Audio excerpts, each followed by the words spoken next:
My YouTube channel. I hope कि आप सब अच्छे होंगे और आपकी तैयारी भी बहुत अच्छी चल रही होगी। अगर नहीं चल रही है तो अभी पढ़ना शुरू कर दो।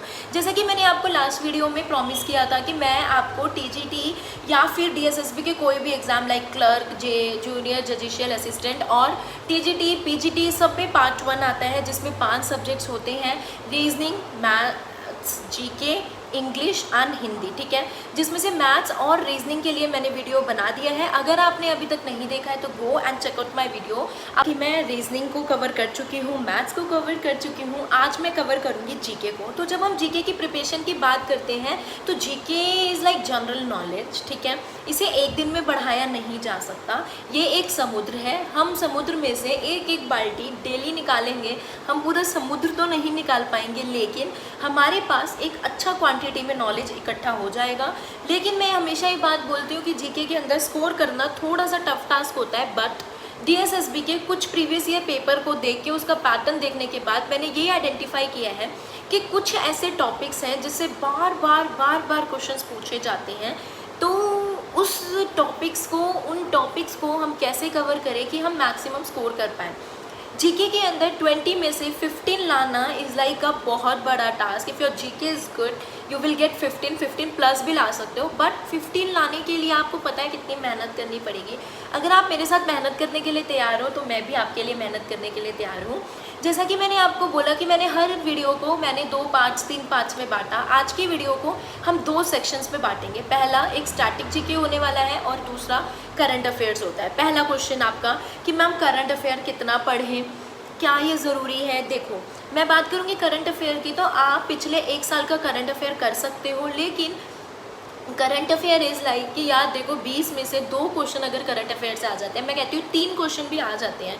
अब 200 में से 3 क्वेश्चन, समझ रहे हो, 1%, 1.5% आ रहा है, तो 1.5% के लिए आपको पढ़ना चाहिए या फिर 98.5% के लिए। ऑफकोर्स आई विल से कि 98.5% के लिए। इसलिए मैं ज़्यादातर रिकमेंड करती हूँ कि भाई करंट अफेयर्स उतना पढ़ने की ज़रूरत नहीं है कि आप पूरा महारत हासिल कर लो, बट हाँ हमें पता होना चाहिए कौन सीएम है, कौन गवर्नर है, किस स्टेट पे कुछ नई पॉलिसीज़ आई हैं।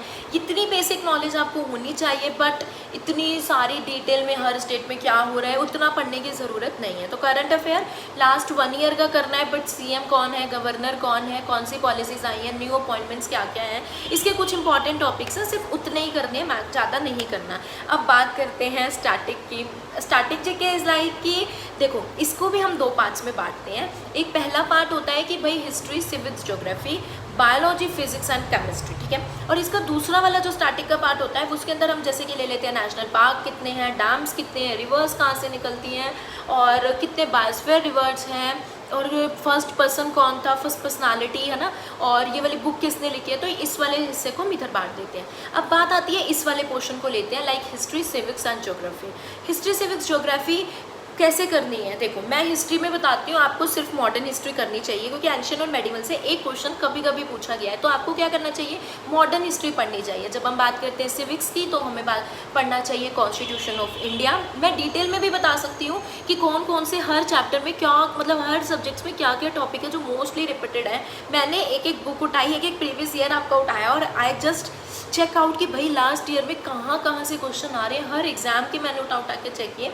तो मैं यही कंक्लूजन में निकली हूँ कि हिस्ट्री में मॉडर्न हिस्ट्री, सिविक्स में कॉन्स्टिट्यूशन ऑफ इंडिया। अब इनमें भी चैप्टर वाइज इंपॉर्टेंट टॉपिक्स हैं। अगर आप कमेंट करोगे कि यस मैम हमें डिटेल में हर एक सब्जेक्ट वाइज चाहिए, तो मैं वो भी लाने के लिए तैयार हूँ।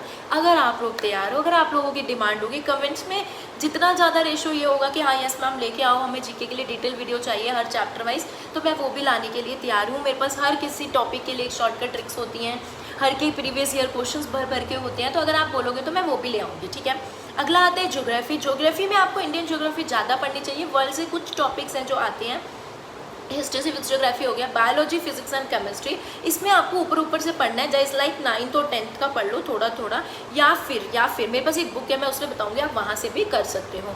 दूसरी बात ये आती है कि भाई मैम बुक कौन सी यूज़ करें। देखो, अगर मैं बोलूँगी एनसीईआरटी बेटा history, civics, geography, bio, physics, chemistry 6 to 12 पढ़ लो, बहुत टफ काम हो जाएगा, है ना आप कर सकते हैं, इवन ना मैं कर सकती हूँ। तो इसके लिए कंक्लूजन हम क्या कर सकते हैं कि एनसीईआरटी की कहीं पे हमें एक समरी मिल जाए, एनसीईआरटी की एक कहीं पे समरी मिल जाए।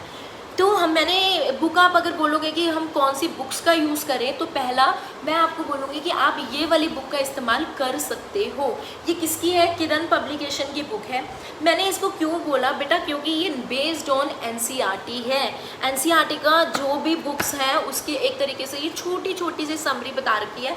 मैं ये नहीं बोलूँगी कि पूरा डिटेल में बता रखा है, बट हाँ जो भी इंपॉर्टेंट फैक्ट्स हैं, इंपॉर्टेंट फिगर्स हैं, वो सब इस बुक के अंदर कवर की गई है। दूसरी बात जो मैं ये बुक पढ़ने के लिए बोल रही हूँ, द रीज़न इज़ बेटा इसमें हिस्ट्री भी है, सिविक्स भी है, ज्योग्राफी भी है, बायोलॉजी भी है, फिजिक्स भी है एंड केमिस्ट्री भी है। ये बुक हर चीज़ को कंटेन करती है। दूसरी बात, वन लाइनर अप्रोच में दे रखा है, एक एक लाइन में दे रखा है, तो हमें ज़्यादा डिटेल में इसमें पढ़ने की ज़रूरत नहीं है। ऊपर से एक चीज़ के बारे में इतना अच्छा बता रखा है, जैसे अगर मैं बात करूँ भाखरा नंगल प्रोजेक्ट कहाँ पे है, तो आपको पता चलेगा कहाँ है, कब बना, कौन सी रिवर पे है, पूरा एक एक चीज़ डिटेल पे दिखा रखी है। तो मतलब मेरे हिसाब से यू शुड गो, इस बुक की साइड पे आपको जाना चाहिए।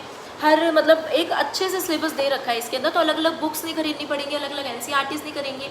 इस बुक को घोट के पी जाना है, इस बुक को घोट के पी जाना है, कोई सब्स्टिट्यूट नहीं है। कोई कहेगा हाँ हमारे पास लूसेंट भी है मैम, तो क्या इस बुक को खरीदे? जी नहीं। अगर आपके पास लूसेंट है तो आप लूसेंट से पढ़ सकते हो, अगर आपके पास नहीं है, आप अब खरीदोगे तो आप इस वाली बुक को खरीदना। क्यों? क्योंकि यार इसमें ना हर चीज़ शॉर्ट में दे रखी है, प्लस कंप्यूटर भी है इसके अंदर, और उस बायो फिजिक्स केमिस्ट्री भी मिल जाएगी, हिस्ट्री सिविक्स ज्योग्राफी भी मिल जाएगी। ऊपर से ना हर चीज़ को अच्छे से बता रखा है, शॉर्ट शॉर्ट में बताया है। बहुत बड़ा बता देते हैं तो फिर वो भी तो पढ़ा नहीं जाता। अब जैसे मान लो कि आपने ना मॉडर्न हिस्ट्री का गांधी जी के सारे आंदोलन याद कर लिए कि गांधी जी ने क्या क्या मूवमेंट्स चलाए, अब आपको करनी होगी प्रैक्टिस। अब मैं बोलूँ कि CGL में जो क्वेश्चन आए हैं वो लगा लो जाके, पॉसिबल है? एक तो हमारे पास 2 महीने 3 महीने बचे हुए हैं, तो क्या पॉसिबल है कि हम वो सब पढ़ पाएंगे? नहीं। तो आपको क्या करना है, DSSB के प्रीवियस ईयर बुक आती है, इसके अंदर सिर्फ इतने से हैं, जितने क्वेश्चन आ रखे हैं वो सारे दे रखे हैं। ऊपर से जितने भी प्रीवियस ईयर है, लाइक आपने मॉडर्न में पढ़ा कि गांधी जी कहाँ क्या क्या आंदोलन लड़े थे, तो आप क्या करो, इसमें ना गांधी अनीरा खोलो और उसके क्वेश्चंस लगाने शुरू करो। 40, 50, 60 क्वेश्चन ऐसे मिल जाएंगे एक पेज पे। इसके आंसर लिख लो, पीछे से जाओ, टिक मारो, जो नहीं आ रहा है उस पर गोला लगाओ और बाद में उसको रिवाइज करो। 2 बुक समझ में आई। पहली जनरल अवेयरनेस के लिए ये एनसीईआरटी बेस लेनी है। मैं हमेशा बोलती हूँ एनसीईआरटी पढ़नी है, बट एनसीईआरटी एक दिन में पढ़ना इतना आसान नहीं है।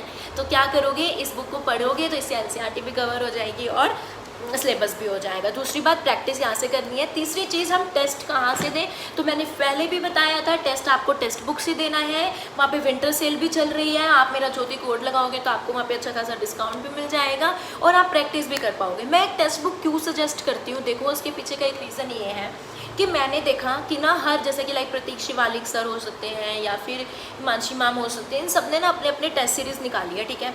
500 रुपये 400 रुपये लेते हैं और ना सिर्फ 10 टेस्ट 20 टेस्ट देते हैं, ठीक है। लेकिन यहाँ पे क्या होता है, आप अनलिमिटेड टेस्ट दे सकते हो, ऊपर से उस चीज़ का आपको डिटेल एक्सप्लेनेशन भी मिल जाएगा। और सबसे खास बात जो मुझे अच्छी लगती है, सिलेक्शन के बाद आपको आपके पूरे पैसे क्या हो जाएंगे, वापस मिल जाएंगे। तो यहाँ कैसे इन्वेस्टमेंट है ये, जब सिलेक्शन तो होना ही, तो हमें पता ही है ना, तो उसके बाद आपको पैसे भी वापस मिल जाएंगे। इससे अच्छा क्या चाहिए। बाकी और कोई डाउट होगा तो कमेंट में बता देना, मैं हर किसी की आंसर करती हूँ। मैं किसी को ज़बरदस्ती ये नहीं कहूँगी कि यार मेरे चैनल को सब्सक्राइब करो, शेयर करो, लाइक करो मेरे वीडियोस को। अगर आपको दिल से अच्छी लगी होगी ये वीडियो तो लाइक तो बनता है ना, मेरे को भी तो थोड़ा अप्रिसिएशन चाहिए। व्यूज़ अच्छे आते हैं, लाइक्स अच्छे होते हैं, बच्चे इतना कमेंट्स करते हैं, अंदर से ना मेरे को खुद मन करता है यार मैं वीडियो बनाती हूँ ऑफिस से आके। अदरवाइज़ पता है बहुत एक्टिव होता है, बट फिर भी मैं सोचती यार बच्चे मेरा वेट कर रहे होंगे वीडियो का, so I have to upload my video. तो अगर आपको वीडियो पसंद आया तो लाइक करना, फ्रेंड्स के साथ शेयर करना, बिकॉज हेल्प करने से ही हम ग्रो करते हैं। Always keep this in mind, ठीक है। उसके बाद चैनल को सब्सक्राइब नहीं किया है, 90% लोग बिना सब्सक्राइब करे मेरे वीडियोस देख रहे हैं।